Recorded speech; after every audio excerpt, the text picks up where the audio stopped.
ہم بات کریں گے حضرت عمر فاروق اعظم رضی اللہ تعالیٰ عنہ کی۔ حضرت عمر فاروق اعظم وہ شخصیت ہیں کہ جن کے رائے کے مطابق قرآن مجید نازل ہوا کرتا تھا۔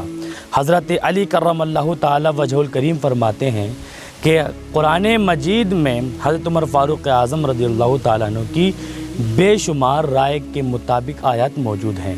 حضرت عبداللہ بن عمر فرماتے ہیں کہ اگر کسی معاملے میں لوگوں کی رائے کچھ اور ہوتی، حضرت عمر فاروق اعظم کی رائے کچھ اور ہوتی، تو قرآن عظیم حضرت عمر فاروق اعظم کی رائے کے مطابق نازل ہوتا تھا۔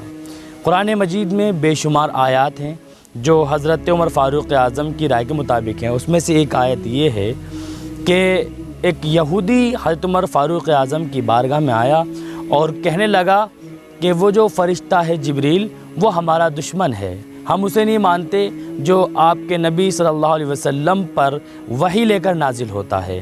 تو اس وقت حضرت عمر فاروق اعظم رضی اللہ تعالیٰ عنہ نے فرمایا من کان عدو للہ و ملائکتہ و رسلہ و جبریل و میکال فإن اللہ عدو للکافرین، یعنی کہ جو دشمن ہوا اللہ کا اور فرشتوں کا اور اس کے رسولوں کا اور جبریل اور میکائیل کا، تو بے شک اللہ کافرین کا دشمن ہے۔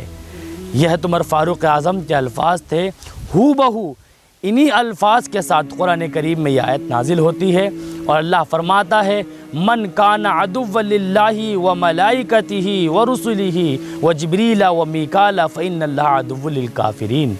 حضرت عمر فاروق اعظم رضی اللہ تعالی عنہ ایک عظیم المرتبہ صحابی تھے اور آپ خلیفہ دوم تھے جن کا وصال یکم محرم الحرام کو ہوا۔